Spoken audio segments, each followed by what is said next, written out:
The Mother's Voice Podcast. The Mother's Voice Podcast. Mother's Voice Podcast. Tales of motherhood from around the world. Hello and welcome to Season 2 of the Mother's Voice Podcast. My name is Marion Duggan and it's my pleasure to share with you these interviews which have been recorded with a number of different women about their experience of early motherhood. For this season of the podcast, we've partnered with Derby Museum and Art Gallery and would like to thank their volunteer team who have made these interviews possible. Each episode has been edited from a longer conversation into pieces somewhere between 8 and 10 minutes long, and we hope we've distilled some of the complicated joy, hard work and overwhelming change that these mothers have experienced. For more information about the Mother's Voice and the wider project Nightlight Lullabies, please visit murmurationarts.co.uk or follow the link in the show notes. Thank you for your time, and I hope you enjoy listening to these interviews as much as we enjoyed recording them. Episode 7, Veneita Small.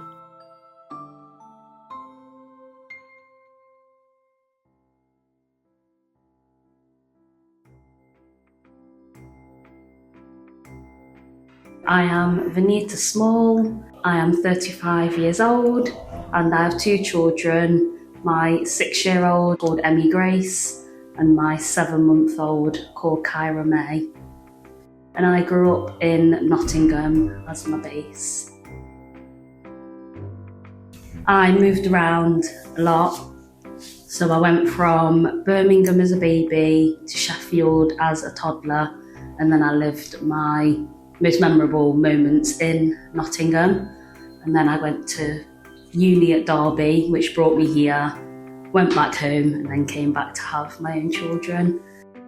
I don't ever remember being indoors, so my mum would say to me and my brother, oh, look after each other when you're out, because there's a 6-year gap between him and I. So I used to go and play with my friends, he'd play with his friends, and then we'd meet back up in the evening when the street lights came on. And that was in sort of the 90s. And yeah, it was just stand out because all my friends would be out and we'd just be playing football and just exploring our area.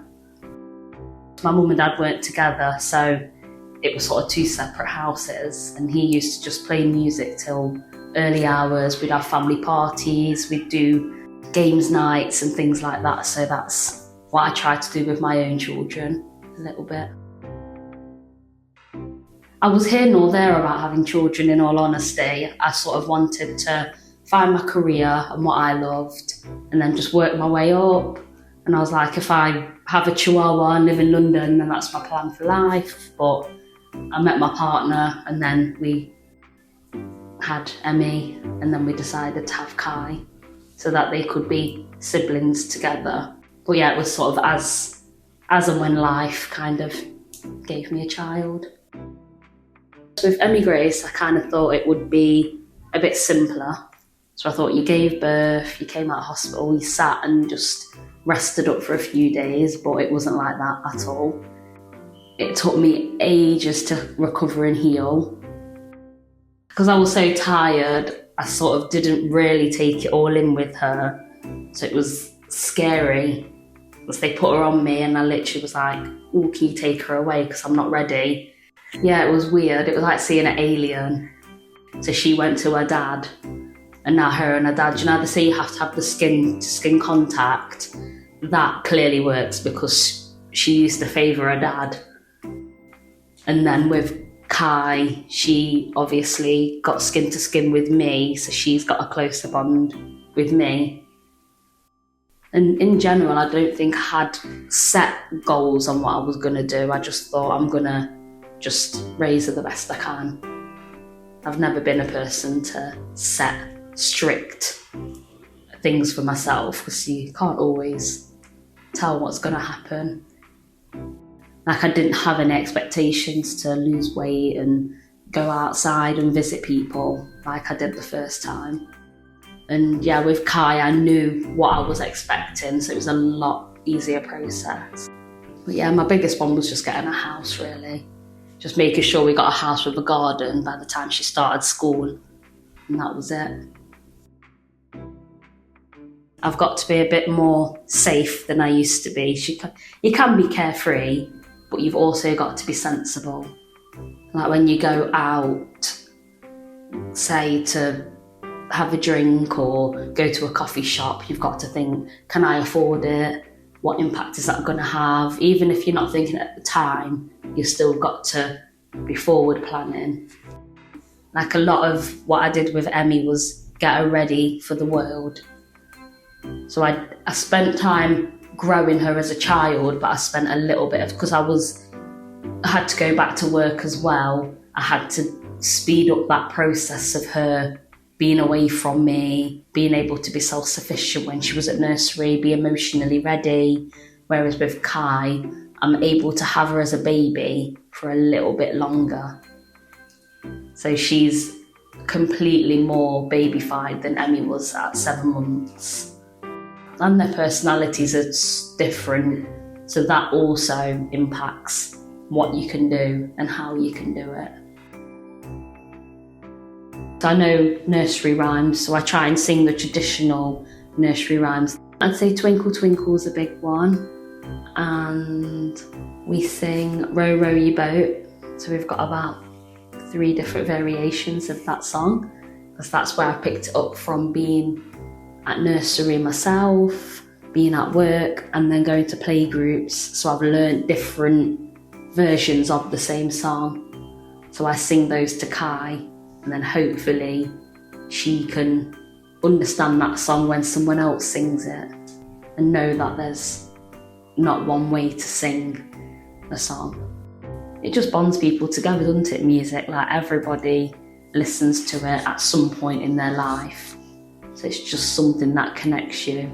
And reading's like singing. So we'll read a book, but then we'll sing the book as well. I just think it's a nice way of joining us 3 together in the house. I try and do lots of singing, lots of telling them what's coming next, so they get that communication. And I just try to use what skills I have learned from being in nurseries, really. So encouraging her to stand and try and crawl to things. Like I don't pass her things straight away. She has to go and get them herself, and I do that with Emmy, but in a different way. So I'll say to her, go and get your knife and fork from the drawer for dinner, set your table up. Yeah, I just give them opportunities to be independent and think for themselves, and be that little bit more forward thinking and just generally helpful. So I just want them to be helpful for others. If you put them both in a situation where they're at the park, Emmy Grace will have a look around, see what she likes to play with and go.